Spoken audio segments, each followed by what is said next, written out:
We begin in southern Gaza, where the Israeli military has carried out overnight attacks on the city of Rafah.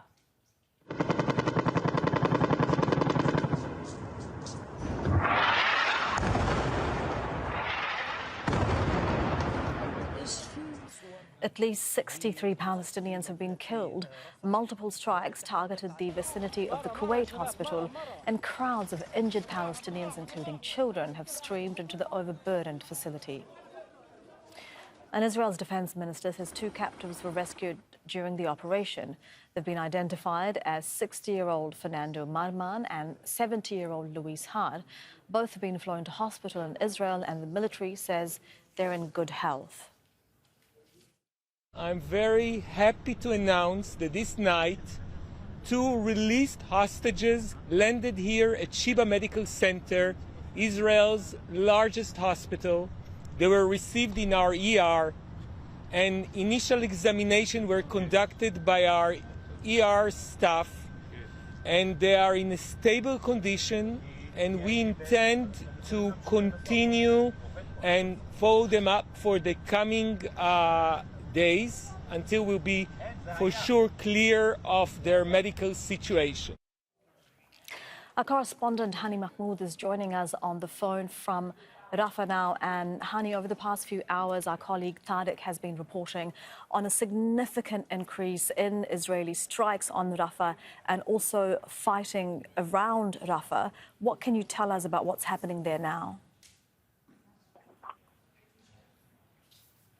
Yes, overnight the attacks seem to be only intensifying, and with an increased intensity in the artillery shelling, and it seems like the Israeli military was using all of its military arsenal, with the exception, of course, of the nuclear power, just to point that out. But there were quadcopters, attack drones, there were helicopters, there were fighter jets, artillery shelling, tanks, they all at once. It started from midnight. As the time as of now, as we speak, there's still sound of explosions from the eastern part of the city of Rafah, as well as the northern part. That's the border area between Khan Yunis and Rafah city. And the initial reports that we're getting right now is overnight attacks targeted residential homes of the eastern part of the city. There were targets of public facilities,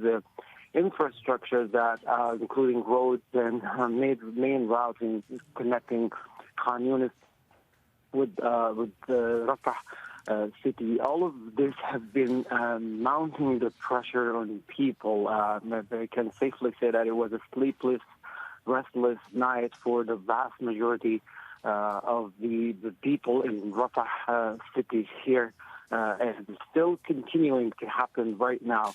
There is a denser presence of attack drones, just making it very difficult for any possible movement in or out residential homes. There is a state of panic and fear, and for a lot of people, this is the beginning for them. This is probably the beginning of the offensive in Rafah city.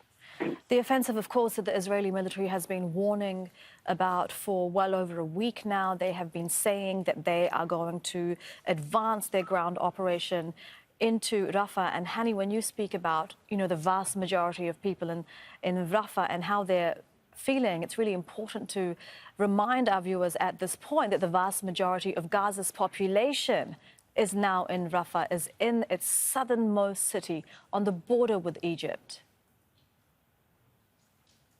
Yes, that is accurate. More than half of the Gaza Strip population have been squeezed into this small part of the city. I mean, you can easily spot how densely populated has the Rafah city become. Just a brief walk into the streets of Rafah and seeing all the tents that have been set up on the sidewalks or on the little island in the middle of the road, or in evacuation centers managed and run by UNRWA, and all the empty pockets of land here. At the initial weeks of the war, when we arrived here, or we did some of the reporting, the city was still relatively empty, with the exception, of course, of the local presidents that just within a span of 2 months, the population went from 250,000 all the way to a little over 1.7 million people here, all crowded in this small part. The city doesn't have enough space, doesn't have a proper infrastructure, doesn't have necessities and facilities to accommodate this large number of people. So far, what we're looking at, the pattern that's been created on the ground is not only displacement and the fact that there are difficult living conditions that they have to experience on a daily basis, and what seems to be their new normal. Now, on top of this is the mounting the trauma of the threats of the ground invasion. But they are left with no options. And in terms of safety, it's equivalent to none or very limited, because no talks about a possibility of providing a safety zone or a safety corridor. And even if there are talks about this, there's still that terrible experience they had in the past with safety zones designated by the Israeli military, and its people ended up being killed in the very designated zones that the military told them to go to. And right now, there is a huge explosion going on at the northern part of the city, and I can clearly hear it. Hani, thank you very much for that. That is our correspondent, Hani Mahmoud, joining us on the phone from Rafah with the very latest. Thank you, Hani. And the Israeli army has been speaking about the military's actions in Rafah. Let's go to our correspondent, Rory Challens. He's joining us live from occupied East Jerusalem. And Rory, as we were hearing from Hani, that increase in Israeli military action is very much continuing. This is after Israel has got those 2 captives out of Gaza. They have said that the wave of air raids that they launched were to get the captives out. Yeah, that's right, and that's what's being reported in the Israeli media, that the intense bombardment that Rafah had overnight was directly linked. It was part of this rescue operation. Now, we've heard from, in a statement, we've heard from the Defence Minister, Yoav Gallant, who has called this an impressive rescue operation. He said, "I followed the operation closely with the Prime Minister and officials, and we express our appreciation to the Army and Shin Bet forces for the important operation." This was a joint operation, Army, Shin Bet, that's the internal security agency, intelligence security agency, and Israeli police as well. Now, what's being reported in Israeli media, we can't independently verify this at the moment, the picture that we're getting is that the operation took about an hour, and it happened at, say, 1 in the morning local time overnight, that the captives were being held in a heavily guarded apartment building on the 2nd floor of that building, and that the operation had been planned for quite some time, and it had been delayed numerous times before it was finally undertaken. What are the takeaways from this? Well, this is obviously a rare bit of good news for the Netanyahu government. It highlights the difficulty of rescue operations to get those captives out. This is only the 2nd time that an operation of this sort has been carried out successfully. So Netanyahu is likely to use this as further indication, further proof that a proper ground operation in Rafah is necessary, because these captives were found in the Rafah area.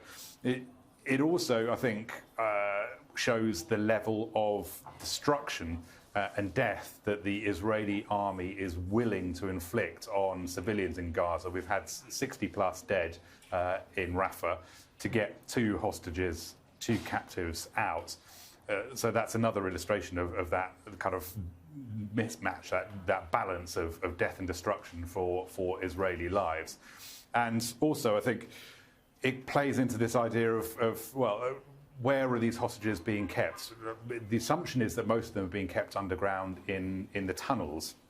But these 2, if we understand it correctly, were found above ground in an apartment building. So that might influence this kind of, the rumours that we're getting out of Israel at the moment are that many more of the captives are assumed to be dead than had initially been or officially been stated. And that might these two might be linked. It might well be because some of the captives are being held above ground rather than underground, which means, of course, they're subjected to the same level of intense bombardment that the civilians of Gaza are being subjected to. Rory, thank you very much for that. Rory Challens with the very latest live in occupied East Jerusalem.